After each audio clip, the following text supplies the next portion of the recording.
వాక్యంలోనికి వెళ్దాం. కీర్తనల గ్రంథం 25వ కీర్తన. కీర్తనల గ్రంథం 25వ కీర్తన 14వ వచనం. యెహోవా మర్మము ఆయన యందు భయభక్తులు గలవారికి తెలిసి ఉన్నది. దేవుడు మనకి మహిమ కలుగుతున్నది కాక. హల్లెలూయా, హల్లెలూయా. యెహోవా మర్మము ఎవరికి తెలిసి ఉన్నదయ్యా అంటే ఆయన యందు ఏముండాలయ్యా? భయభక్తులు కలవారికి తెలిసి ఉన్నది. నీ జీవితం ఎలా ఉంటే బాగుంటుందో ముందుగానే నిర్ణయించాడు ఆయన. దానిని మర్మము అంటే రహస్యము, దాచబడినది, రేపేమి సంభవించునో ఏ నరుడనో ఎరుగడు. కానీ నీ దినములన్నీ లెక్కించిన వాడు దేవుడున్నాడు. నీ దినములన్నీ, నీవు బ్రతుకు దినాలెన్నో, ఏ దినమున ఏ స్థితిలో ఉండబోతున్నావో ఎరిగిన దేవుడున్నాడు. ఆ దేవుడు ఏం చేస్తాడయ్యా నిన్ను అంటే, ఆయన యందు భయభక్తులు నీవు కలిగి ఉంటే ఆ మర్మాలను ఆయన నీకు తెలియచేసే దేవుడు.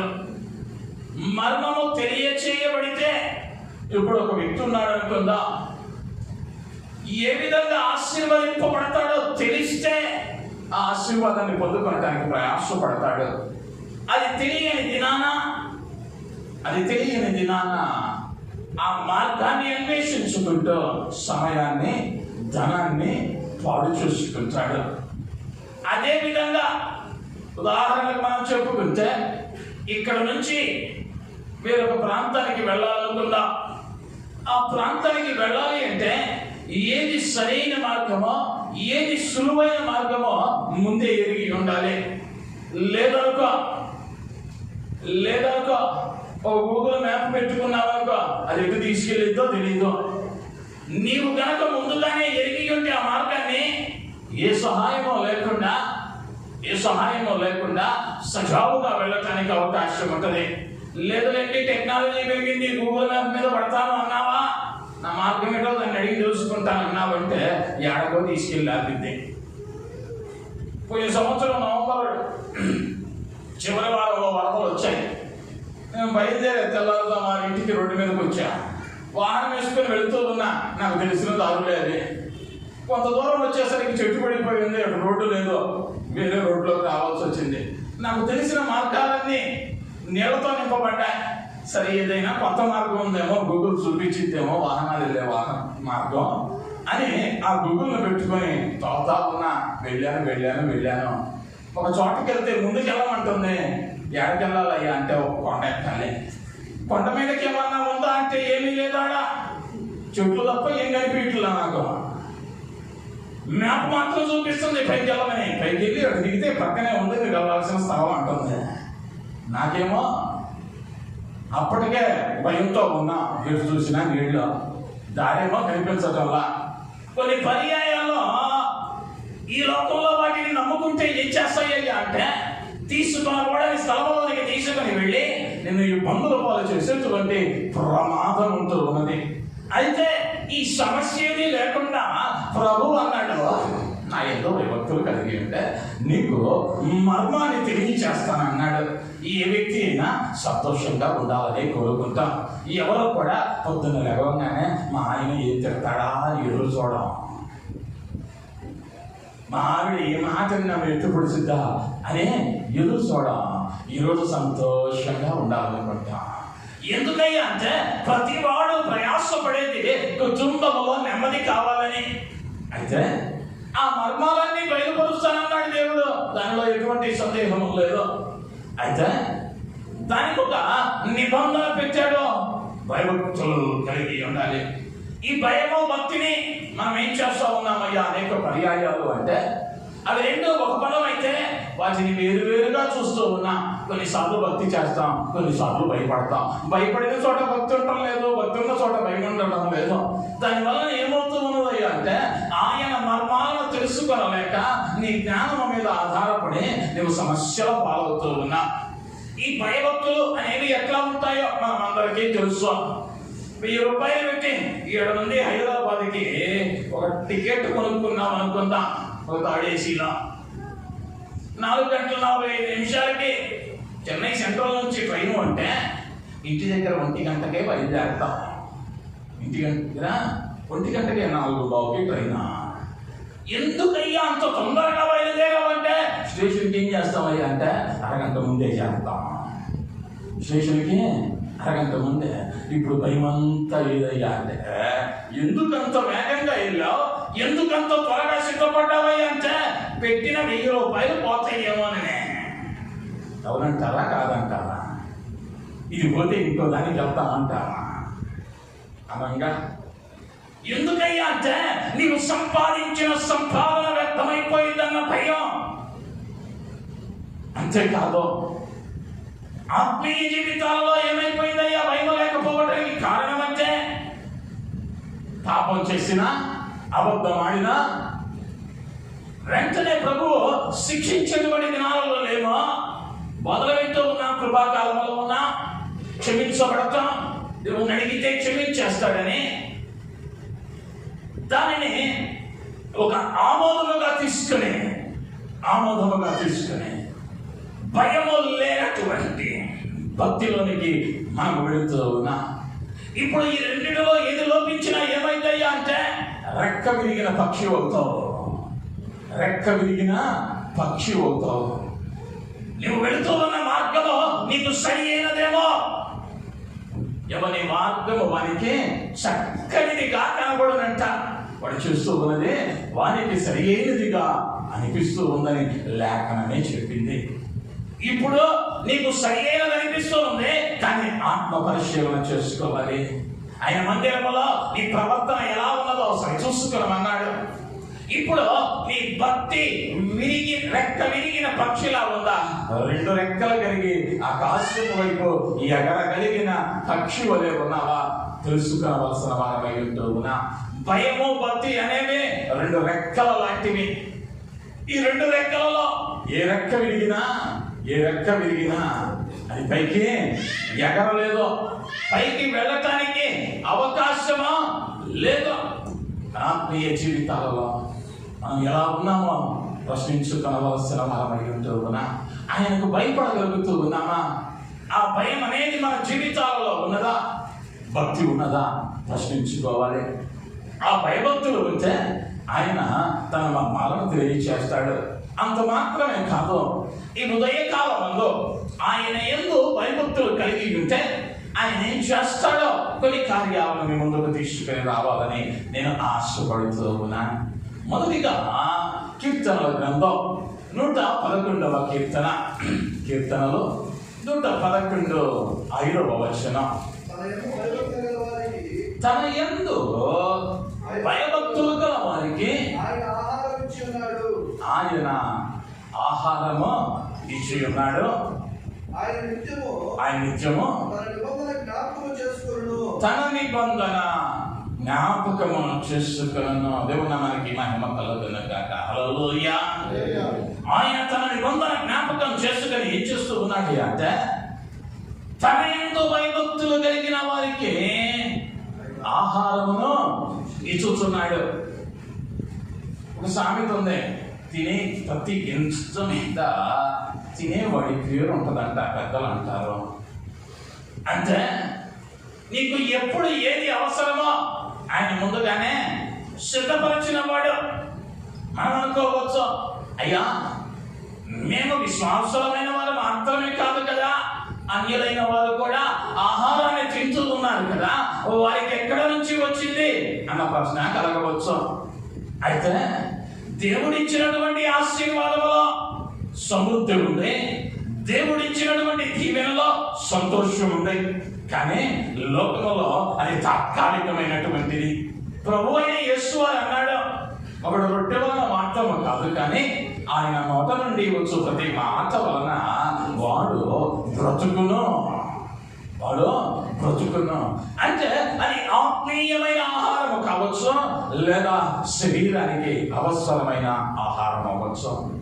ఏ ఆహారమైనా ఇవ్వగలిగిన వాడు, ఇచ్చేవాడు ఎవరయ్యా అంటే నేను కలుగ చేసిన దేవుడు మాత్రమే. హల్లెలూయా, హల్లెలూయా.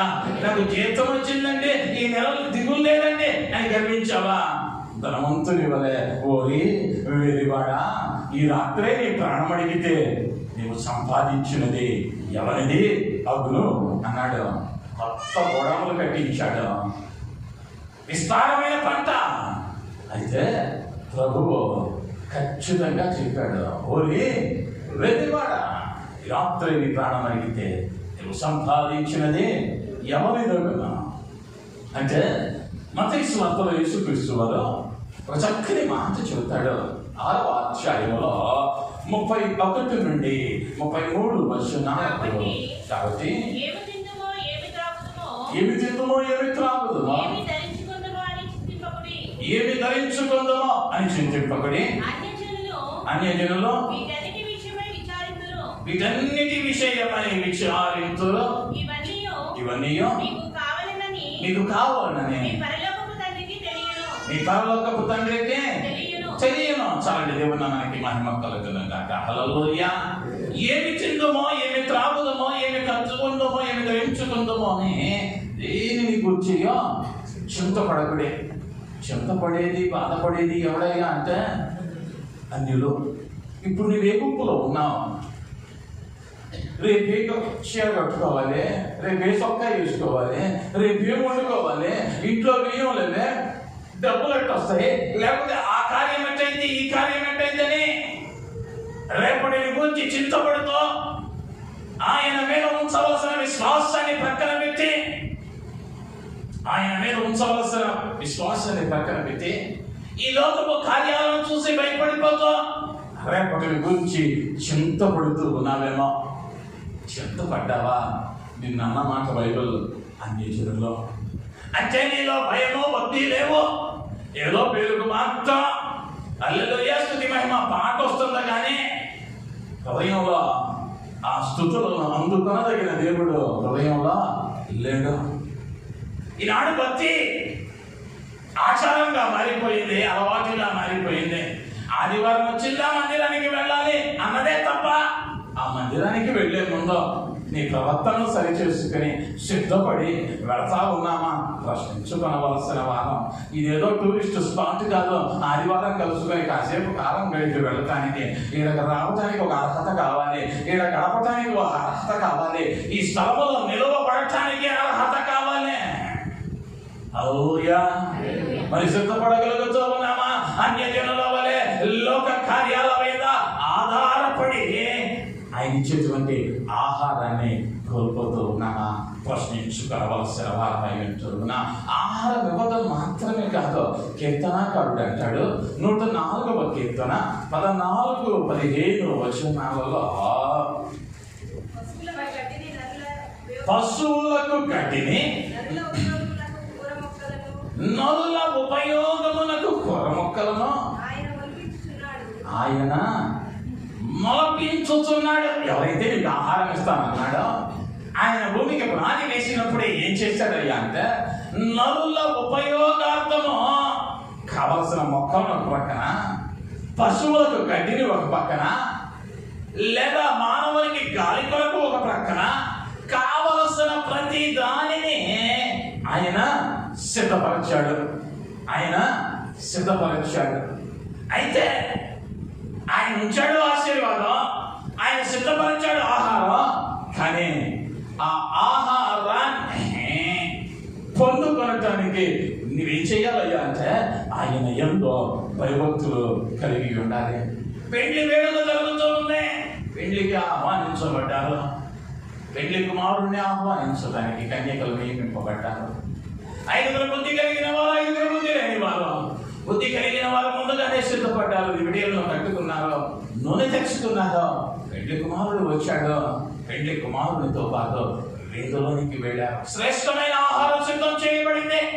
ఇప్పుడు బుద్ధి లేని వాళ్ళు అప్పుడు దాకా కాలయాపన చేశారు. సర్దుకోవాల్సినవి సర్దుకోవాలా, చూసుకోవాల్సినవి చూసుకోవాలా. పెళ్లి కుమారుడు వచ్చాడన్న స్వరం వినబడిన వెంటనే తమ దివిటీలు ఆరిపోతూ ఉన్నాయని ఎరిగి వర్తకుని దగ్గరకు వెళ్ళారు. వచ్చేలోపు పెళ్లి ద్వారము మూయబడింది.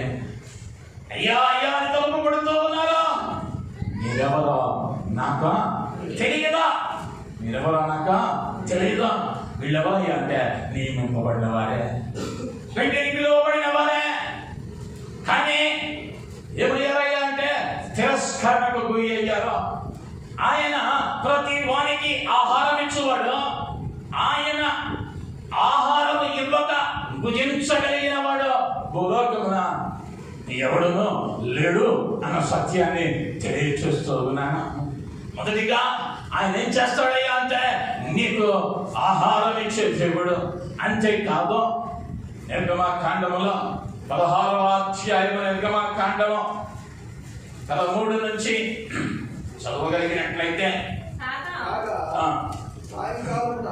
సాయంకాలమున వచ్చి వారి పాళెమును కప్పెను. ఉదయమున మనసు వారి పాళెము చుట్టూ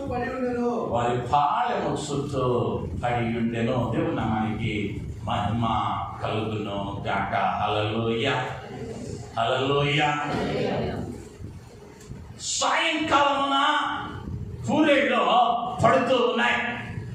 వారు నిన్ను అడిగారు మోషేని, అయ్యా మోషే మాకు ఆహారానికి ఆ మన్నానే దొరుకుతూ ఉంది ప్రతిదినం. ఇప్పుడు మాకేం కావాలయ్యా అంటే పూరేడు పక్షులు కావాలి. అయ్యా మాకు ఆహారానికి మాంసం కావాలి అడిగితే ప్రభు వెంటనే వారి మైదానమంతయో పూరేడు పక్షుల చేత నింపాడు. అంతకుముందు మోషే ప్రార్థన చేస్తాడు, అయ్యా ఈ 40 లక్షల మంది ప్రజలకి మాంసం అడిగితే నేను ఎక్కడికి వెళ్ళి తెచ్చేది? చేపలను సముద్రంలోని చేపలన్నిటినీ తెచ్చిన వీరికి ఆహారములకు సరిపోవునా అని ప్రశ్నించిన ఆయన. ఇప్పుడు ఏమైందయ్యా అంటే దేవుడు ఆహారం ఇస్తే ఆకాశం నుండి కురిపింపబడుతూ ఉన్నది. 40 సంవత్సరాలు 40 లక్షల మంది ఏనాడు వస్తుండ్రా? వారెక్కడ పంట వేయలా, వారెక్కడ పంట కోయలా, ఎక్కడా కూడా వారు ప్రకదేశము వారు వచ్చి సహాయం చేసినట్లు లేదు. ఎక్కడ నుంచి వచ్చిందయ్యా అంటే ఆయన సిద్ధపరచాడు.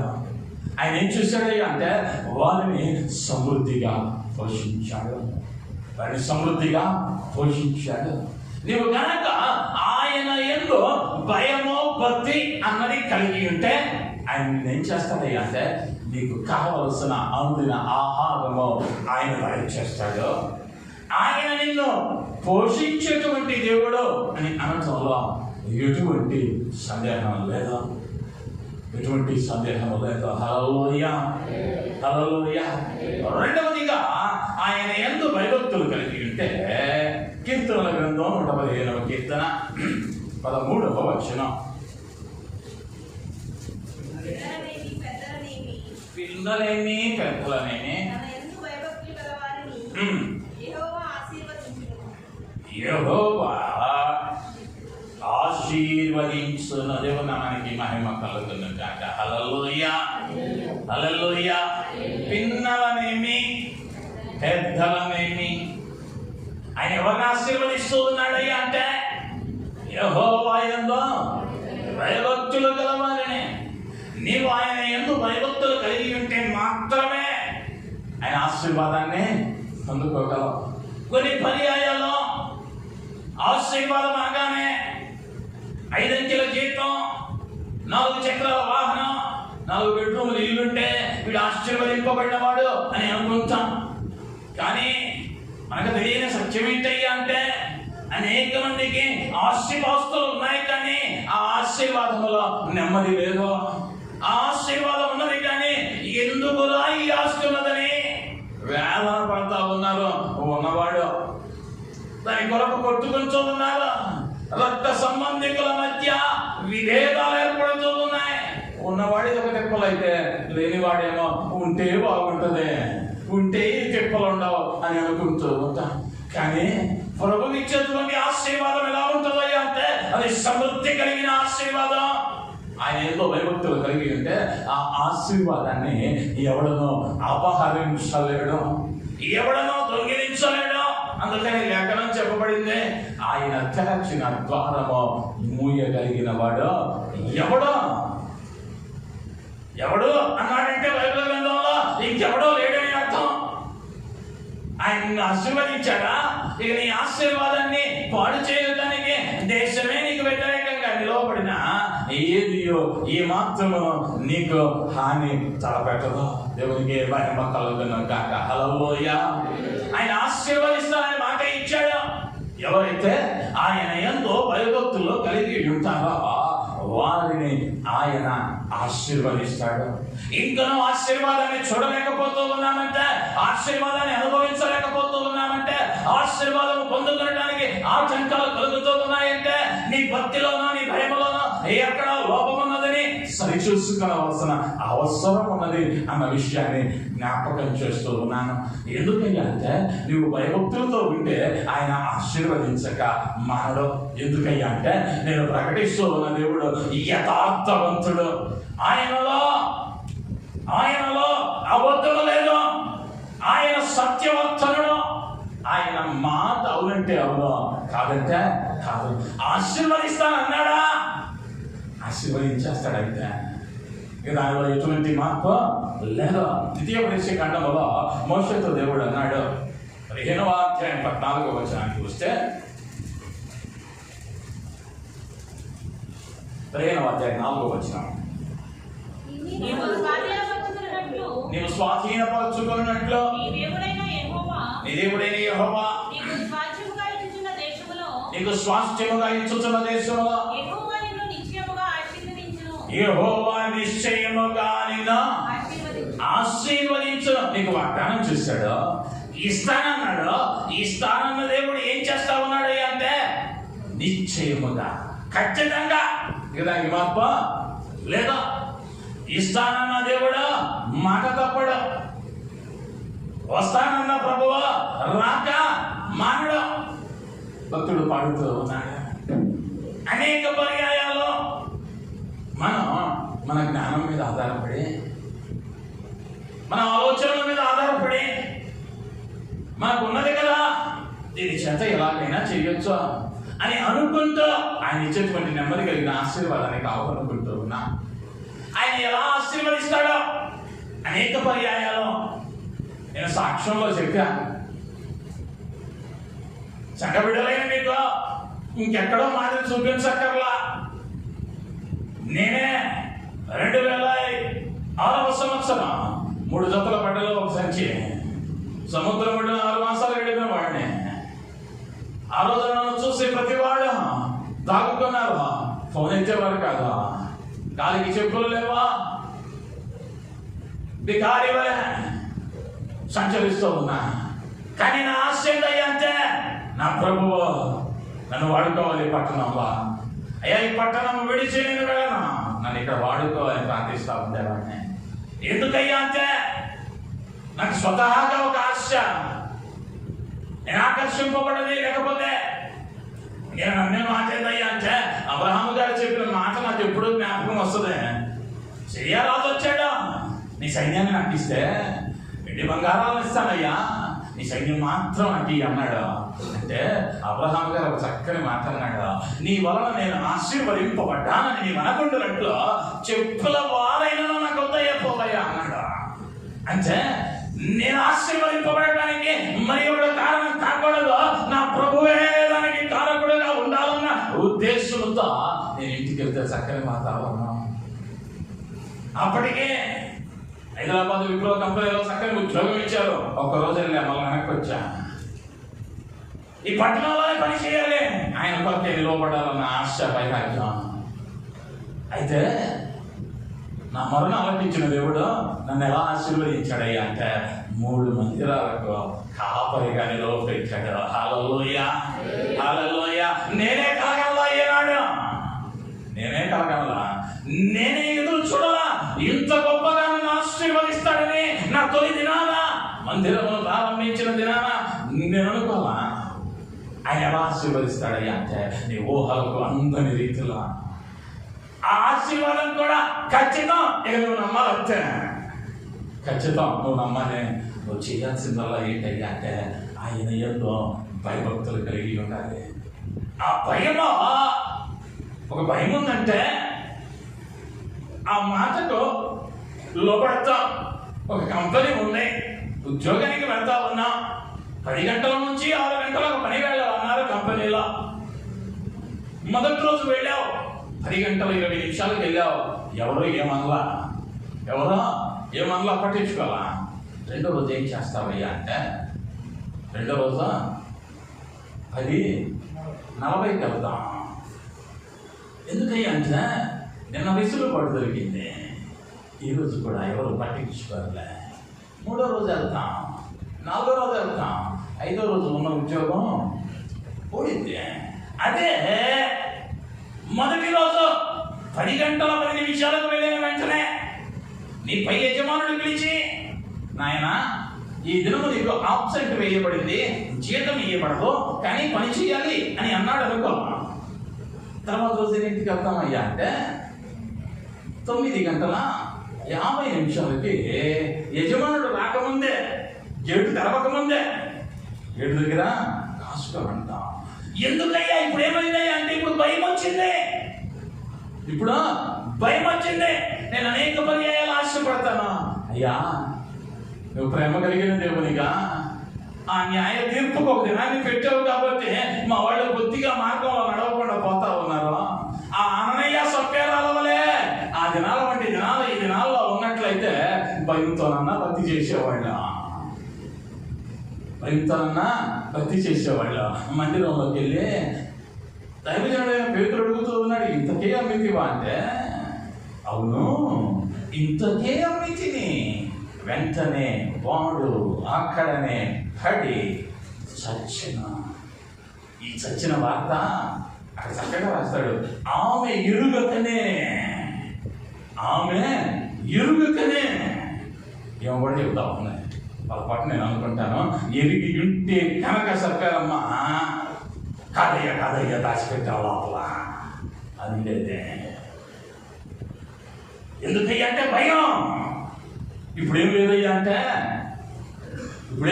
అంటే ఏ అబద్ధం చెప్పినా, ఏ మాటలు చెప్పినా ఎదుటోడిని ఎలా మోసం చేయగలిగామో సంకల పట్టుకుంటున్నామే. కానీ రాబోయే రోజు మలమల మాడుతున్న నిప్పుల మధ్య అల్లాడిపోతామన్న భయం రావటంలా, క్రైస్తవ్యంలో రోషం రావటంలా. భయం ఎలా కలగాలయ్యా అంటే ఆయన అన్నాడు, ప్రతి ఆజ్ఞ నువ్వు నేను పాటించడానికే పరిశుద్ధ గ్రంథంలో ఇచ్చింది. అది చదువుతూ ఉన్నప్పుడు అయ్యో నేను ఈ పని చేయటం లేదే, అయ్యో నేను ఇది పాటించడం లేదే అన్న భయమో కలుగుతూ ఉందా ప్రశ్నించుకోవాలి. కలగటం లేదు అంటే ఈ మనస్సాక్షి వాత వేయబడిందే. ఎందుకు ఈ మాటలు చెబుతూ ఉన్నానంటే దేవుని కన్నా లోకాన్ని ఎక్కువగా ప్రేమించేస్తా ఉన్నాం, లోకంలోని కార్యాలను ప్రేమించేస్తా ఉన్నాం. కారణం దేవుడు అంటే భయము లేకుండా పోతా ఉంది. ఈనాటి క్రైస్తవ్యంలో ఆదిమ అపోస్తలుల సంఘములో జరిగిన అద్భుతాలు నేటి సంఘాలలో జరగకపోవటానికి కారణం అదే. ఆనాడు ఆశీర్వదింపబడ్డారు.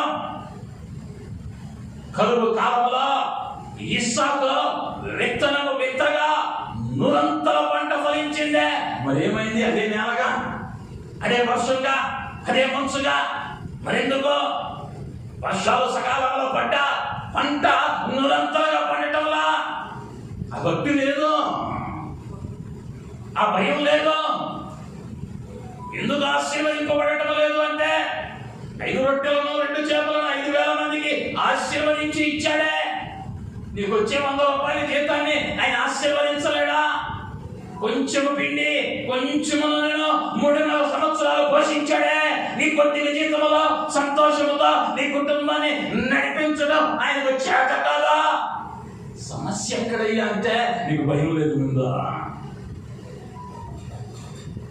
ఇచ్చిన ఆయన బాగానే ఉన్నాడు, పుచ్చుకునే నీళ్ళు ఉంద లోపం. కానీ మనం ఏమంటాం అయ్యా అంటే, మనకు ఒకడు ఉంటాడు ఫ్రీగా, చాతానుడండి సాకులు చెప్పుకుంటూ ఆశీర్వాదాలను పాడు చేసుకుంటూ ఉన్నాడేమో. ఇదే కాలం ప్రభు నీతోనే మాట్లాడుతూ ఉన్నాడు. భయం ఉందనుకో ఆ భక్తిలో. నేనేం చేస్తానయ్యా అంటే, సింహపు పిల్లలైనా లేమి కలివై ఆకలి కొంటే నా పిల్లలు, ప్రజలు అనలా, ఆయన మనుషులు అనలా, నా పిల్లలు. ఎవరైతే నన్ను అంగీకరించారో, ఎవరైతే నేనంటే భయపడతా ఉన్నారో, ఎవరైతే నా మీద భక్తి కలిగి ఉన్నారో, ఆ పిల్లలు ఏమవుతారయ్యా అంటే, సింహ పిల్లల్లో ఆ ఆకలి కొని లేవి కలగొచ్చాకే నా పిల్లలకు ఏ లోటు కొలువై ఉండదు. హల్లెలూయా, హల్లెలూయా. ఆయన నిన్ను మొదటిగా ఆహారం ఇచ్చి పోషిస్తాడు, రెండవదిగా ఆశీర్వదిస్తాడు. ఆ ఆశీర్వాదం భౌతికమైనదిగా ఉంటుంది, ఆత్మీయమైనదిగా ఉంటది అని అనటంలో ఎటువంటి సందేహం లేదు. అపోస్తలుడైన పౌలు ఎఫెసీయులకు రాసిన పత్రిక 1వ అధ్యాయము 13వ వచనాన్ని చదివితే, క్షమించాలి 3వ వచనం.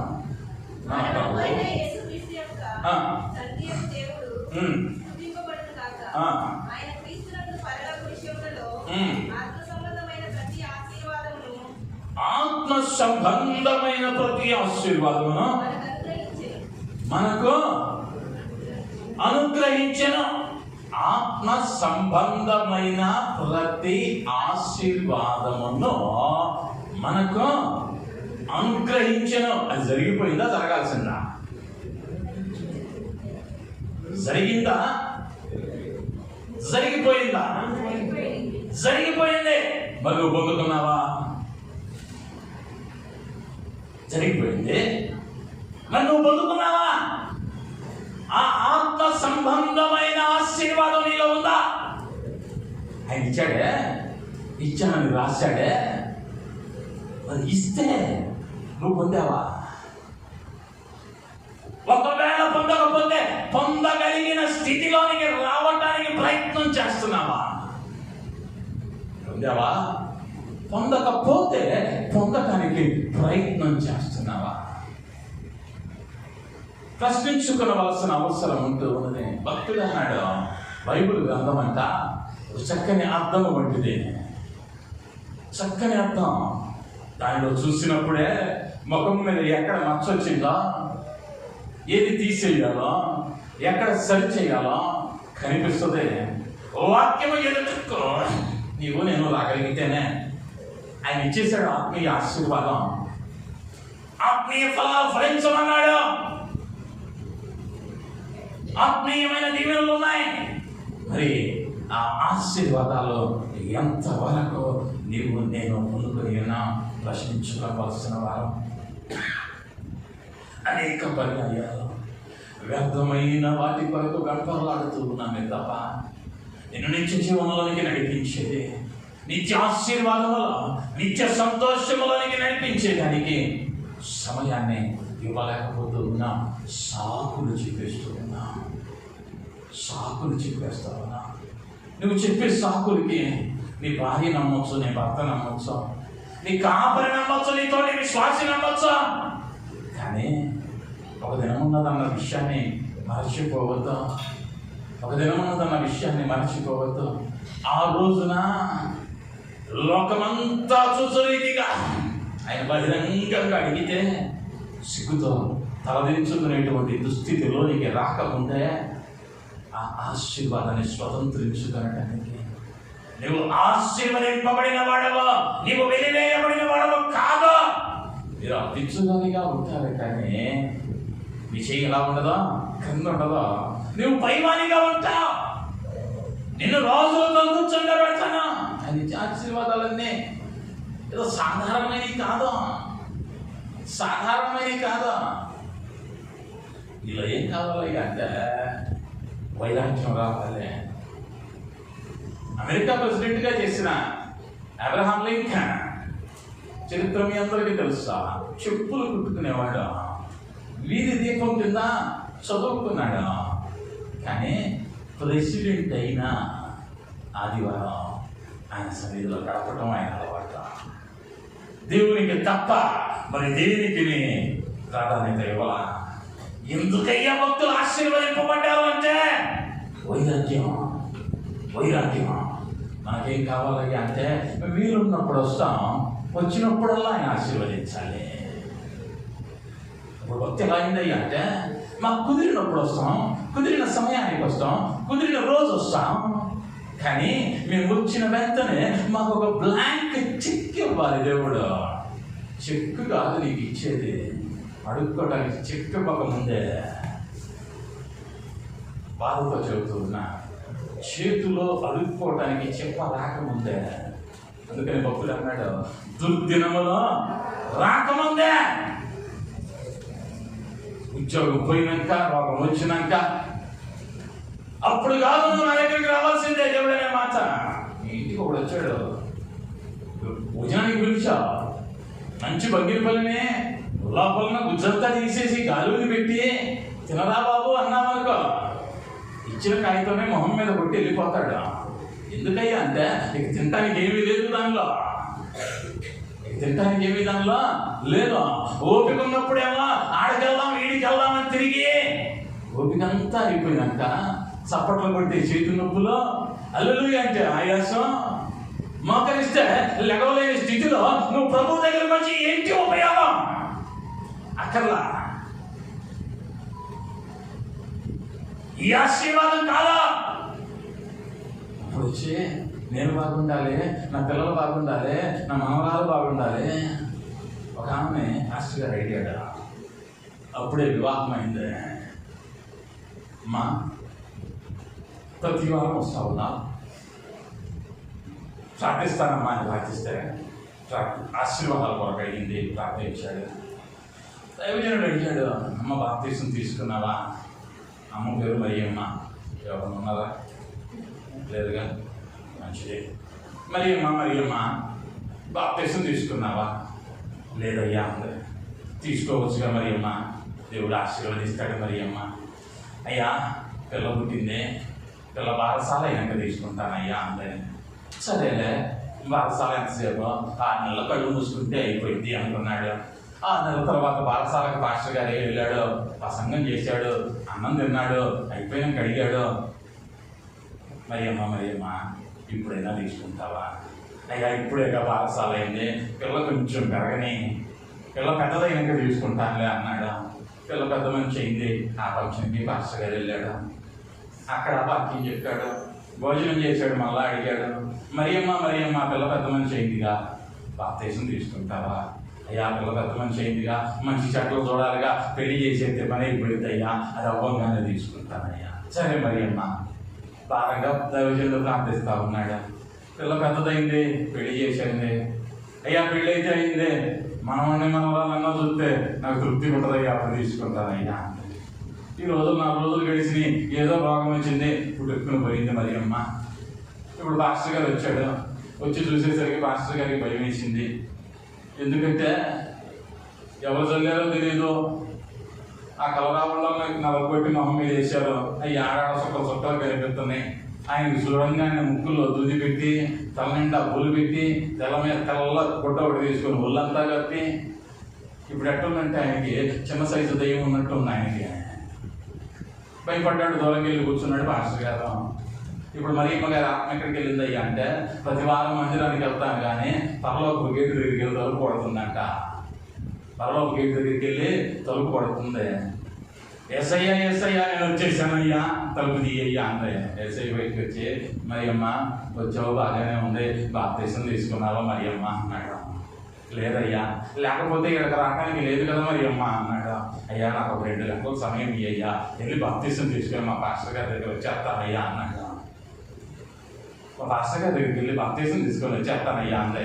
సరే మరియమ్మ, ఇంతకుముందు ఒక ధనవంతుడు అడిగాడు, వాడికి ఇవ్వలేదు, నీకు మాత్రం ఇస్తాను మరియమ్మ, వెళ్ళిరా అన్నాడు. ఈ మరియమ్మ వచ్చింది భూమి మీదకి. పాస్టర్ గారికి, ఈ మరియమ్మ బాప్తీసం తీసుకోకుండా వెళ్ళిపోయిందయ్యా, ఏ ప్రేతల ఆత్మలతోనో కలిసి ఈ భూమి మీద ఉండకుండానట్లు దానిని బంధించయ్యా అని ఉద్యోగంగా ప్రార్థిస్తా ఉన్నాడు తలుపు వేసుకొని. ఈలోపు కిటికీ దగ్గరికి వచ్చింది మరియమ్మ. పాస్టర్ గారు అందే. దైవజనుడు కిటికీలో చూశాడు, మరియమ్మ కనిపించింది. ఈయన అనుకున్నాడు వచ్చేసింది ఆత్మ అనుకుని, దైవజనుడు కాబట్టి బైబిల్ దాని వైపు చూపి థో సైతానా అన్నాడు. బతిమలు ఆడుతా ఉంది. అయ్యా లేదయ్యా, నేను పరలోకం దగ్గరికి వెళ్ళా, ప్రభు నాకు 2 గంటలు టైం ఇచ్చాడు, బాప్తిసం తీసుకుందామని వచ్చాను అయ్యా అన్నాడు. అందే. ఈయన వింటల్లా అన్నే మాయ చేస్తావో దురాత్మ థో అంటున్నాడు. ఈయన బతిమలాడే ఉపయోగం లేదు. 2 గంటలు అరగంట అయిపోయింది. ఇకైతే లాభం లేదు. సంఘ పెద్ద యోహానన్న గారు ఉన్నారు. సంఘ పెద్ద దగ్గరికి వెళ్తే పెద్ద చెప్పినట్టు పాస్టర్ వింటాడు కాబట్టి సంఘ పెద్ద దగ్గరికి వెళ్దాం అనుకుంది. వెళ్ళింది యోహాన్ గారి దగ్గరికి. యోహాన్ గారు పాపం, అయ్యో ఈ మరియమ్మ అట్లాంటిది కాదు, మామూలు బతుకున్నప్పుడే అందరినీ సాగుకొట్టింది, ఇప్పుడు సచ్చి ఎంతమందిని సాగుకొట్టిందో అనుకుని ఈయన అసలే పెరిగివాడు. మాట గంభీరంగా ఉంటుంది కానీ హృదయం బలహీనమే. పాపం ఈయన ఏం చేయలేకపోయాడు అయ్యా అంటే పాస్టర్ గారి లాగా తలుపేసుకొని అంతే ఉండలేకపోయాడు. మరి వచ్చి యోహానన్నా ఆయన తలుపు తీశాడు. తీయంగానే ఎదురు మరియమ్మ అమ్మో అనగానే అన్నా నేనేనన్నా బాప్తిసం తీసుకున్నాం వచ్చానన్నా అందే. అనగానే ఈ భయంలో కళ్ళు తిరిగి వెనక్కబడ్డాడు. ఊపిరి చూసింది లెక్కబట్టలా యోహానన్న అనుకుంది. అరగంట అయిపోయింది, ఇప్పుడు గంట అయిపోయింది. అమ్మో గంట అయిపోయింది, ఇంకొంత గంట. ఈ గంటలో వెళ్ళకపోతే ఏసయ్య రానీడు అనుకుంది. ఇప్పుడు గుర్తొచ్చాడు భర్త. సరే నా భర్త దగ్గరికి అన్నాయ్యా, నా భర్త భక్తి కలిగినోడుగా ఆయన మాటన్నా రేవయ్యడు వింటాడని భర్త దగ్గరికి వెళ్ళి భర్త ఇన్ని రోజులు పడ్డ బాధ నుంచి విడుదల పొందిన ఖైదీవులే చక్కగా టీవీ ముందు మద్యపానం పెట్టుకొని అమ్మయ్యా ఇన్ని రోజులకు నాకు విడుదల వచ్చిందని ఆనందంలో ఉన్నాడు. ఇన్ని రోజులకు నాకు విడుదల దొరికింది, ఇక నన్ను అడిగేవాడు లేడు, ఆడకెళ్ళినా ఈ ఆడ నుంచి వచ్చినా నన్ను అడిగేవాడు లేడు అన్న ఆనందంలో ఈయన ఉన్నాడు. ఇప్పుడు వచ్చి తలుపు కొట్టింది. ఏమండి అందే. తలుపు తీశాడు. ఎదురుగా భార్య. ఏంటే వచ్చావు అన్నాడు. దేవుణ్ణి అడిగి వచ్చానయ్యా, గంట పర్మిషన్తో పాస్టర్ గారి దగ్గరికి వచ్చి నాకు బాప్తిస్మం ఇవ్వమని చెప్పవయ్యా. పాస్టర్ గారి దగ్గరికి వచ్చి బాప్తిస్మం ఇవ్వమని చెప్పు, నీ మాట వింటాడయ్యా అందే. ఈయన ముందుగానే సిద్ధపడి ఉన్నాడు.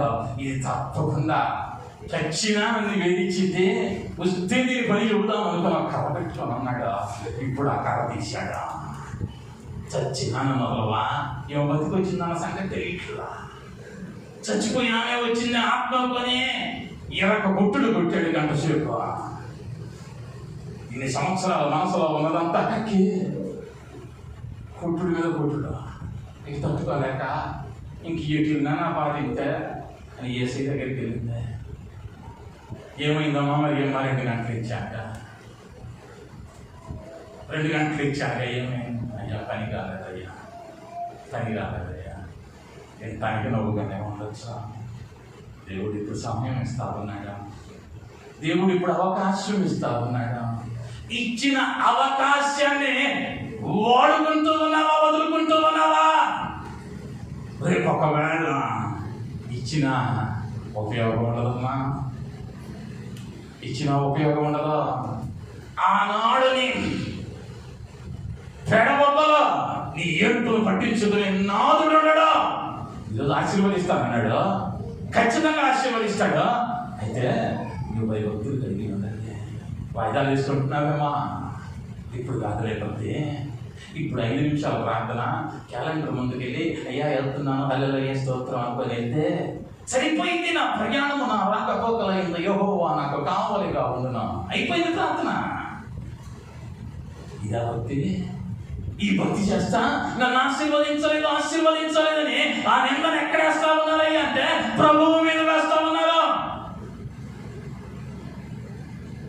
సరి చేసుకోవట్లా మనం. ఆహారం కావాలి 3 పూట్ల, కానీ ఆయన్నే నమ్మం. ఆకాశ పక్షులను చూడండి, అవి విత్తవు, కోయవో, పంట నూర్చుకునవా, అయినను వాటిని పోషించుతున్న దేవుడు మిమ్మల్ని పోషించరా? వారికంటే మీరు బహుశ్రేష్ఠులు, శ్రేష్ఠులు కాదు బహుశ్రేష్ఠులు. పోషిస్తాడు ఆయన, అంతే పోషిస్తాడంతే. ఏమన్నా నా జీతం రాదా? నా జీతం ఇచ్చేవాళ్ళు ఎవరు లేదా? కానీ ఈ 11 ఏళ్ళలో పస్తున్నా వదలేదా? పోషిస్తాడంతే. విలోచిన దేవుడు నమ్మదగిన వాడు. నమ్మేవా ఆయన మహిమాత్మకరంగా జీవించగలవు. లేక అయ్యో ఏం చేద్దాం అక్క, ఇట్టుంది అక్క పరిస్థితి, ఏం చెప్తే బాగుంటుంది అక్క, ఆ అక్కని ఈ అక్కని అడిగే కన్నా యేసయ్యని అడిగితే ఆయన ప్రతి అవసరాన్ని తీర్చేవాడు. ఆయన నిన్ను పోషిస్తాడు. రెండవదిగా ఆయన నిన్ను ఆశీర్వదిస్తాడు. ఆ ఆశీర్వాదం నిలిచి ఉంటుంది. ఆ ఆశీర్వాదం పొందుకోవడానికి ఆటంకాలు ఉండవు. ఆయన ఏదయ్యా అంటే, నాకు ఎప్పుడో చూసిన మాట గుర్తొస్తా ఉంది, అభ్యంతరకరంగా ఉన్నా చెబుతా. రజనీకాంత్ అంటాడు, నా దారి ఎవరు తెలియదు అనుకుంటా,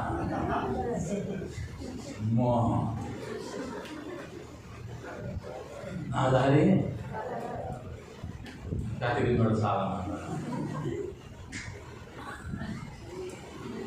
ఇప్పుడు పాస్టర్ గారు అనుకోవాలి, మాకు తెలియదు, నాకు తెలుసు మీకు తెలుసు అని. ఒక ఆమె ఉందంట, మేనమామకి తల్లి పుట్టిల్లో మేనమామకు తెలియదు అన్నంట. నిన్న కాక మనం పుట్టిన కూతురు. అర్థమైందో లేదో నాకు సామెత.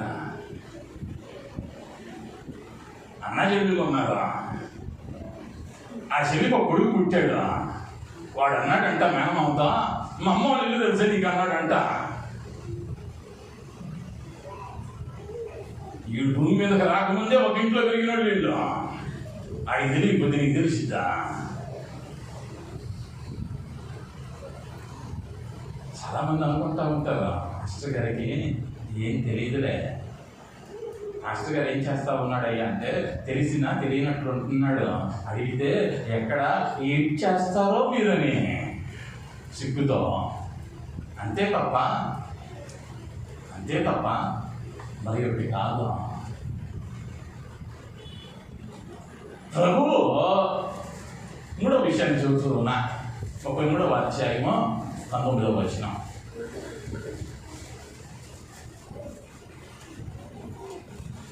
కీర్తనల గ్రంథం 33. యెహోవా దృష్టి ఆయన ముందు భయభక్తులు గల వారి మీదను, ఆయన కృప కొరకు కనిపెట్టు వారి మీదను నిలుస్తున్నది. దేవుని నామానికి మహిమ కలుగును గాక. హల్లెలూయా. ఆయన కను దృష్టి ఆయన యందు భయభక్తులు గలవారి మీద నిలుచుచున్నది. ఏ తండ్రి అయినా తన కుమారుడు ఒక మార్గంలో పెడుతూ ఉన్నాడు, ఎక్కడైనా పడబోతా ఉన్నాడో చూస్తా ఉన్న తండ్రి ఏం చేస్తాడయ్యా అంటే, చూస్తూ ఉన్నాడు కాబట్టి తనకు గాయమైన, తాను ఇబ్బంది పడ్డ పరుగున వెళ్ళి ఆ బిడ్డను రక్షించడానికి ప్రయత్నిస్తాడు తండ్రి. ఈ లోకంలోనైనా మనం గమనిస్తూ ఉంటాం. అదే సమయంలో ఆ సంఘటన తండ్రికి కనిపించలేదనుకో, ఆ కుమారుడు ఏమవుతాడయ్యా అంటే సమస్యలో పడిపోతాడు. ఇప్పుడు ఆ ప్రభు దృష్టి నీ మీద ఉందనుకో, నువ్వు సమస్యలో పడబోతూ ఉన్న ముందే ఆయన నిన్ను హెచ్చరిస్తాడు. సమస్యల వలయాలలో చిక్కుకొనకుండా నిన్ను తప్పిస్తాడు. లేదా నీకు ఒక పటిష్టమైన కాపుదలనిస్తాడు, భద్రతనిస్తాడు. ఆయన దృష్టి నీ మీద ఉంటే, ఆయన దృష్టి నీ మీద ఉంటే ఏమైంది అంటే ఒక పటిష్టమైన కాపుదలలో ఉంటావు. యెహోవా దృష్టి యోబు మీద ఉంది. సాతాను అన్నాడు, అయ్యా నువ్వు యోబుకు చుట్టూ కంచె వేశావు, ఆ కంచె కనుక లేకపోతే యోబును నేను శోధించేదానిని, శోధించేవాడను అని సాతానుడు అంటా ఉన్నాడు. అంటే ఈ యోబుకు కంచె నాటిన దేవుడు నీకు నాకు నాటడానికి సిద్ధమే, నిన్ను నన్ను కాపాడటానికి సిద్ధమే. మనం ఏమవుతూ ఉన్నామయ్యా అంటే ఈ యోనా గారి వలె నన్ను ఎవరో చూడటం లేదని పడవ అమరమునకు వెళ్ళి పండుకుంటా ఉన్నాం. పడవ అమరమునకు వెళతా ఉన్నా. ఇక్కడ పండుకుంటే ఎవరో చూడరా, ప్రభు నన్ను నినివేకి వెళ్ళమన్నాడు, ఇప్పుడు తర్షీసుకు వెళతాను అనుకున్నాడా? ఎక్కడికయ్యా వెళ్ళేది? పైన ఆకాశంలో ఆయన ఉన్నాడు, భూమి మీద ఆయన ఉన్నాడు. పొదిగినంత మనలోనికి వెళ్ళినను అక్కడను నీవున్నావు, అక్కడను నీవున్నావు. చేప కడుపులో దాక్కున్నా దాక్కోలేవు, ఆయన చూస్తా ఉంటాడు. పడవ అడుగును పండుకున్నా ఆయన చూస్తా ఉంటాడు. చెట్టు చాటును దాక్కున్నా ఆయన చూస్తా ఉంటాడు. గాను చాటును దాక్కున్నా ఆయన చూస్తా ఉంటాడు. ఆయన కన్నులకు మరుగైనది ఏదియో లేదో. కానీ మనమేమనుకుంటామయ్యా అంటే ఎవరు చూడలేదులే, ఎవరు వినలేదులే, ఎవరు చూడలే, ఎవరు వినలా, వినాల్సిన ఆయన ఉన్నాడు. జడ్జి గారి టేబుల్కి వెళ్ళిపోయింది. ఇక జడ్జిమెంట్ చదవటమే ఆలస్యం. నువ్వు అనుకుంటున్నావు ఇంకా వాదనలు జరగాలి, ఇంకా సాక్షులు రావాలి అనుకుంటా ఉన్నావు. Judgement copy already ready. ఆయన చూసేశాడు. ఆయనే సాక్షి, ఆయనే జడ్జి, ఆయనే సాక్ష్యం. ఇంకా వేరొక దానికి అక్కర్లా. ఆయన కన దృష్టి నుంచి తప్పించుకోలేవు. అయితే ఆయన దృష్టిలో నీవు ఉంటే, ఆయన దృష్టిలో నీవు ఉంటే నువ్వేమవుతావయ్యా అంటే కాపాడబడతావు. భయభక్తులు కలిగి ఉంటే ఆయన నిత్యము నిన్ను గమనిస్తూ ఉంటాడు. ఎందుకయ్యా అంటే నీకు ఏ కీడు రాకుండా ఆయన తన గోతలకు ఆజ్ఞాపిస్తాడు. నీ పక్షంగా ఆయన నిలవబడతాడు, నీ పక్షంగా ఆయన పోరాడతాడు, నీ ప్రతి సమస్యను ఆయన కలుగు చేసుకుంటాడు. తండ్రి చూస్తూ ఉన్నాడు కాబట్టి బిడ్డ ఏడుస్తూ ఉందనుకున్నాం. తల్లి నాకెందుకు నేను అవతల గదిలో మౌన రాగాల సీరియల్ చూడదు. బిడ్డ అవతల రూమ్లో ఏడుతుంటే యువతల రూమ్లో తల్లి మౌన రాగాల సీరియల్ చూడదు. ప్రగెత్తుకుంటే ఎందుకు ఏడుస్తున్నాడు? ఎందుకయ్యా అంటే తన బిడ్డ. అదే రీతిగా ప్రభువు నీవు కష్టంలో ఉంటే, ఆయన ఎంతో భయభక్తులు కలిగి ఉంటే ఆయన ఏం చేయడయ్యా అంటే నేను నిరాకరించడు. ఆయన కనుదృష్టి నీ మీద ఉంటే ఏం జరుగుతూ ఉన్నదయ్యా అంటే మనం గమనించగలిగితే 13వ కీర్తన 3వ వచనం, కీర్తనల గ్రంథం 13. యెహోవా నా దేవా నా మీద దృష్టి ఉంచి నాకు ఉత్తరమిమ్ము. దేవుడు మనకి మహిమ కలుగుతున్న జాత. హల్లెలూయా. కీర్తనకారుడు ఒక సత్యాన్ని ఎరిగాడు. ఆయన దృష్టి కనుక నా మీద ఉంటే ఇప్పుడు నాకేమొచ్చింది అంటే జవాబు వచ్చింది. నాకు జవాబు వచ్చింది. నేను ప్రార్థన చేస్తే నా ప్రార్థన ఆయన వింటాడు. ఎప్పుడయ్యా అంటే నేను భయభక్తులు కలిగి ఉండగలిగితే, నేను భయభక్తులు కలిగి ఉండగలిగితే నువ్వు చేసే ప్రార్థనకి జవాబు వస్తుంది. నువ్వు ప్రార్థించే ప్రార్థనకు బదులు రావటం లేదు అంటే భక్తో భయమో సమజిలే. ఆ భక్తి ఎలా ఉండాలయ్యా అంటే నిష్కళంకమైన భక్తి అయి ఉండాలి, కళంకము లేనిదై ఉండాలి. ఎందుకయ్యా అంటే ఆయన నిష్కళంకుడు, ఆయనలో ఏమీ దోషము లేదు. నీ భక్తి నిష్కళంకమైన భక్తిగా ఉండాలి. అంతేకాదు ఆయన యందు నీవు భయము కలిగిన వానివిగా ఉండాలి. ఆయన యందు భయము కలిగిన వానివిగా ఉండాలి. నేను అనేక పర్యాయాలు జ్ఞాపకం చేసే మాట, ఈ పరిశుద్ధ గ్రంథాన్ని తర్జుమా చేస్తున్నటువంటి కాలంలో పరిశుద్ధులైన వారు కాదు రాసిందే, తర్జుమాను చేసిందే. ఆనాడు తెలుగు ప్రాంతాలలో అధికమైనటువంటి విద్య కలిగిన వారు నాస్తికులు, లేకపోతే దేవుని ఎరగని జనాంగం, అన్య జనాంగం. వారికి యేసు తెలియదు. వారికి ఆంగ్లం వచ్చు, తెలుగులోకి తర్జుమా చేయగలరు. అటువంటి అన్యులే ఏం చేశారయ్యా అంటే ఈ తర్జుమా చేస్తూ ఉన్న క్రమంలో ఒక కుంచుతో వ్రాసేవారు. ఆ వ్రాస్తూ ఉన్న క్రమంలో ఎక్కడైనా యెహోవా, యేసు, ప్రభువు అన్న పదాలు వస్తే ఆ కుంచెం అక్కడ పడవేసి పరుగున వెళ్ళి ఆ పదం రాయక ముందే వారు తలంటు స్నానం చేసి వచ్చి మరి ఒక కొత్త కుంచెలు తీసుకుని ఆ పదాన్ని రాసేవారు. ఎందుకంటే ఆ పదమంతా పవిత్రమైనది, ఆ పదమంతా పరిశుద్ధమైనది. ఒక అన్యుడికి తెలిసిందే, ఒక అన్యుడికి తెలిసిందే. పుట్టుకతో క్రైస్తవునికి తెలియట్లా. ఎందుకయ్యా అంటే